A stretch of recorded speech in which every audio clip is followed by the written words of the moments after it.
Division I college football is split into two distinct divisions, the FBS level, which has a lot of the big brands most people know, and the FCS level, which has some smaller and historic brands. And I think that, honestly, college football needs another division split.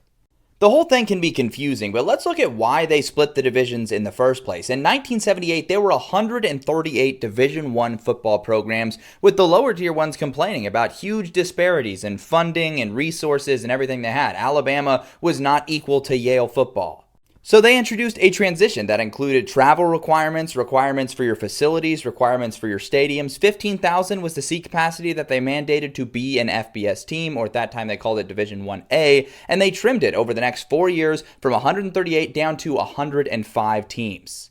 Naturally, since 1982, a bunch more teams have met the requirements for being an FBS program, and we've seen that number grow from 105 to 136 where it is today, which is pretty close to that original number that they needed to chop down.